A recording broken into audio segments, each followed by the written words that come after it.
Welcome back, and if this is your first time watching, my name's Brandon and I sell men's clothing on eBay. This is day 56 of the What Sold series where I show you my daily eBay sales, and at the end of the video, I'll also show you my net profit for the day. It's about 3 o'clock in the morning, so if this video, I'm seeming a little out of it or whatever, that might be the reason. Spent the last 4 hours or so at the ER with my daughter. Nothing to worry about though, she's fine. I actually thought though that today might be the first day that I miss an upload, but here we are making the video, so let's not waste any more time. Let's jump right into the sales. The first sale of the day is this Nike quarter zip pullover in a men's 2XL. It took about 9 months to sell and it sold for a best offer of $15 plus shipping.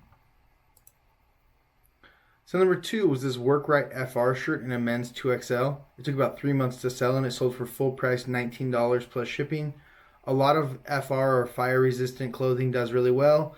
Just look it up if you find any in the store. It doesn't happen that often, and there's a bunch of different brands, so I couldn't tell you exactly which ones are good and which ones aren't good to pick up. Just look them all up real quickly and you should be able to easily tell whether it's a pickup or not. So number 3 was a Rockmount Ranchwear Western shirt in a men's XL. This one took 6 days to sell and it sold for a best offer of $18 plus shipping. I love selling this brand. It's some of the best Western shirts that you can buy.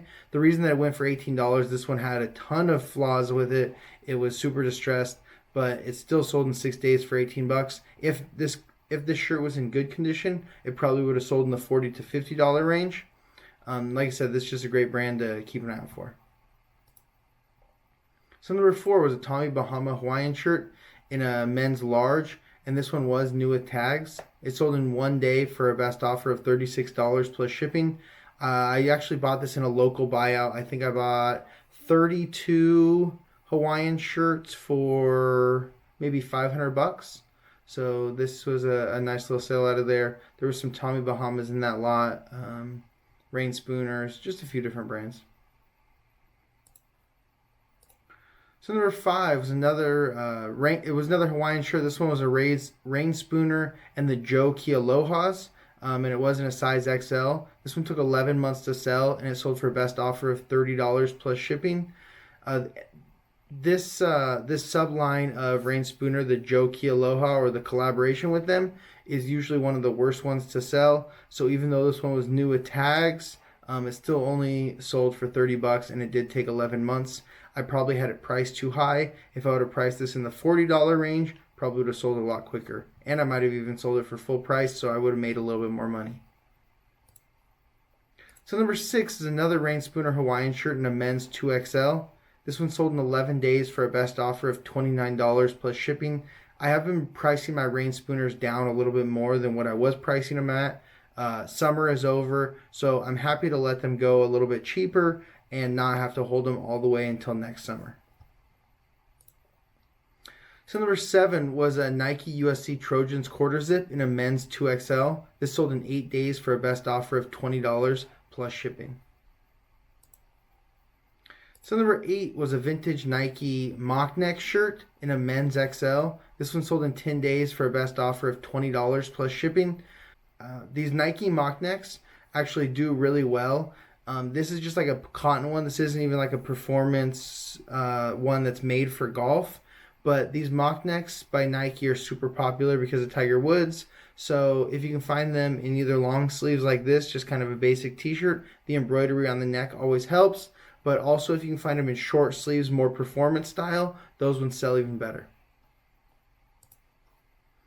So number 9 was a Waggle golf polo in a men's large. This one was new, but it did have an embroidery on the back of it of a random company. So it took 11 days to sell, and it sold for a best offer of $20 plus shipping. If this didn't have the embroidery, it probably would have sold for $40. So it kind of sucks that it had it on there, but if it wasn't embroidered, it probably wouldn't have been at the thrift store either. So I'm just happy to be able to get it and make some profit.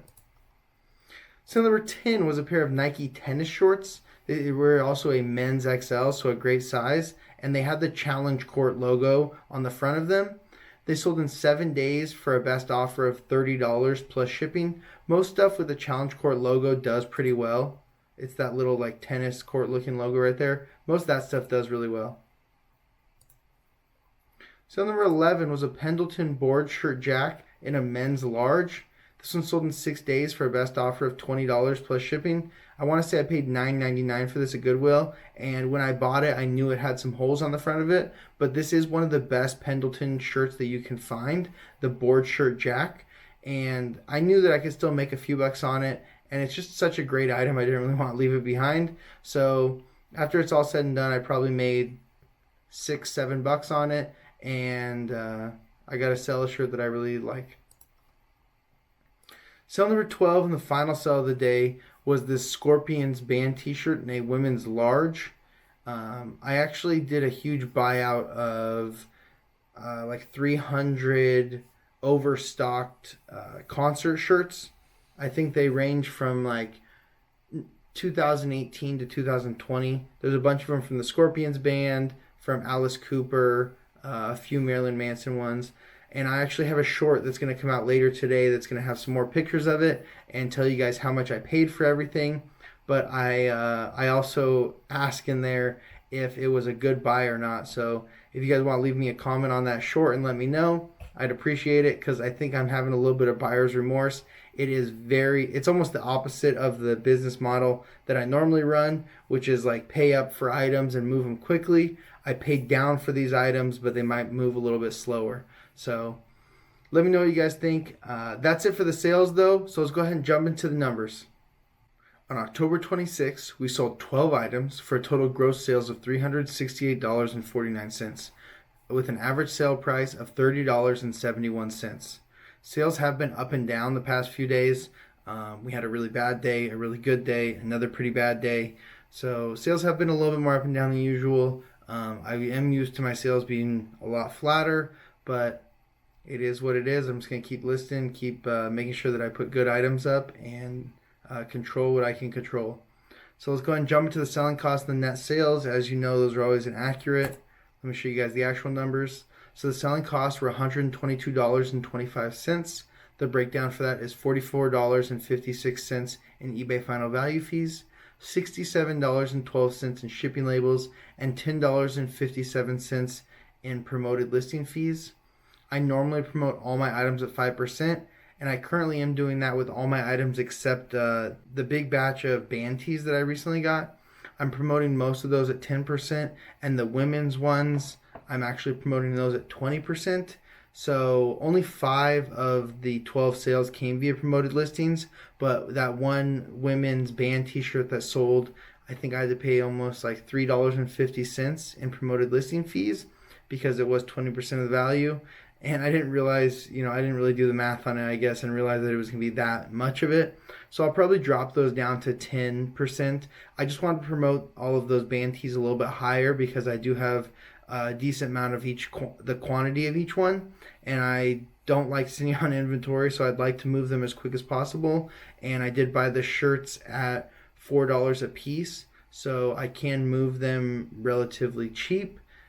So I'm fine with paying, maybe a little bit more in the promoted listing fees and just trying to get them moving and see what happens with them. So anyways, back to the sales.